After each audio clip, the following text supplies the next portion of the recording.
আজকের recipe fish batter fry. আমি fish batter fry করার জন্য আমি রুই মাছ নিয়ে নিয়েছি কয়েক টুকরো। আমি কিন্তু কোনো ফ্যান্সি মাছ নিইনি। প্যানে তেল গরম করে নিয়েছি, তেল গরম করে মাছগুলো ছেড়ে দিলাম। আমি ব্যাটারটা বানিয়েছি 2 চামচ বড় স্পুনের কর্নফ্লাওয়ার, 2 চামচ বেসন আর 2 চামচ চালের গুঁড়ো নিয়েছি। আর দিয়েছি লঙ্কা, একটু নুন দিয়েছি, হলুদ দিইনি আমি আমি শুধু ঝাল লঙ্কার গুঁড়োটা দিয়েছি। আর দিয়েছি অল্প একটু মাখন গলিয়ে দিয়েছি, কারণ জুসি ভাবটা তাদের থাকবে। ব্যাটারের মধ্যে মাখন দিয়েছি অল্প একটু, খুব সামান্য, 1 স্পুন, ছোটো স্পুন।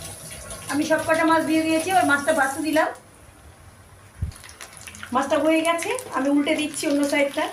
এইভাবে সব কটা উল্টে পাল্টে ভেজে নেবো। সুন্দর কালার এসে গেছে, আমার ফিশ ব্যাটার ফ্রাই রেডি। কি সুন্দর দেখুন, গোল্ডেন কালার এসে গেছে আর এত ক্রিস্পি হয়েছে উপরটা। দেখুন এরকম করে কড়কড় করে আওয়াজ হচ্ছে, চালের গুঁড়ি দেওয়াতে সুন্দর একটা আওয়াজ হচ্ছে। এইভাবে করে খেয়ে দেখবেন, ভালো লাগবে।